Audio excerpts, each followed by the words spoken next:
اليوم رح نعمل وصفة الثوم أو الجارليك مايو أو حتى صوص الثوم بدون بيض. رح نعمله بطريقة كتير سهلة وبتضاين عندكم بالبراد أكتر من يلي فيها بيض أكيد. رح نعملها بطريقة أسهل من السهولة وبمكونات متوفرة على طول عنا بالبيت. يلا خلونا نبلش سوا وتابعونا للآخر لتشوفوا كيف حصلنا على هيدا القوام الغير شكل. اول شي بطنجرة رح احط مي ورح احط معها نشا الذرة. اكيد المقادير بالتفصيل رح تلاقوها تحت الفيديو بصندوق الوصف. رح نزل نشا الذرة كلياته وهلأ رح حرك على البارد كتير منيح لحد ما ينخلطوا معنا قبل ما نحطهم على النار، لانه ما بدنا نحطهم على النار هني وهيك احسن ما يعملون تكتلات. وهو نشا الذرة دغري بيدوب مثل ما شايفين صار عنا جاهز. هلا رح احطه على النار. هلا رح استمر بالتقليب على نار متوسطة وما رح اتركهم ابدا، لان اذا رح اتركهم رح يعملوا كتل ونحن ما بدنا هيدا الشي.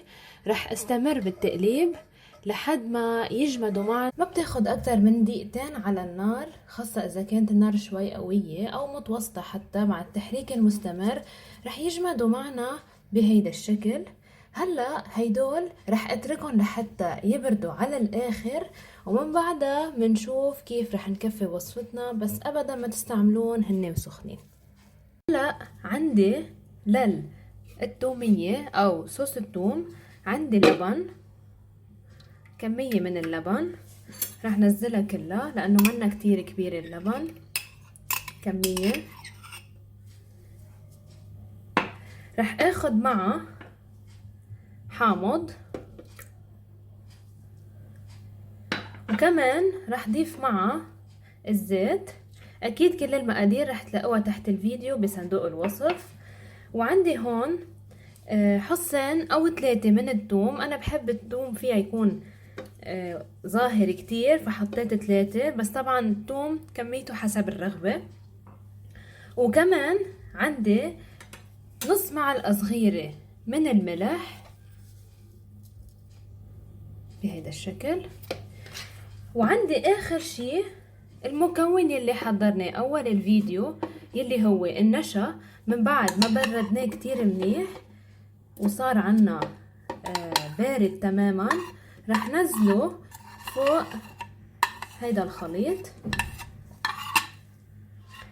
هلا مثل ما شايفين حنخلط هيدا المزيج كتير منيح لحوالي دقيقتين، لان في بقلبه النشا بارد بده وقت لحتى ينخلط. على القليلة رح نخلطه لمدة دقيقتين، ومن بعدها بنشوف كيف رح نقدمه سوا. وهلا من بعد ما خلطناهم لمدة دقيقتين كتير منيح صار معنا قوامهم كريمي بهيدا الشكل.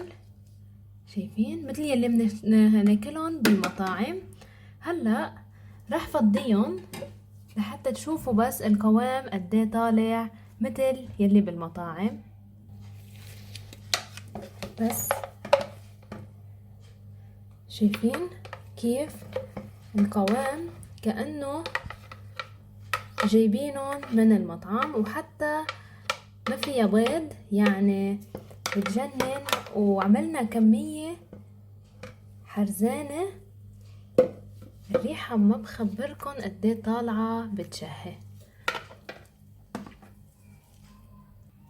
وهيك بتكون وصفتنا لليوم خلصت.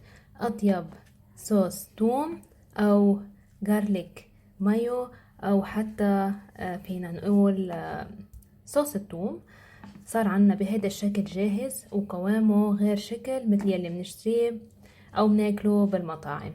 يا ريت بتمنى تكونوا حبيتوا الفيديو لليوم، واذا بعد ما اشتركتوا بالشانل يا ريت تشتركوا وتعملوا سبسكرايب ولايك. واذا عندكم اي تعليق كتير بهمني اعرفه بكومنت، وانا بشوفكم بوصفة بعد اطيب واطيب.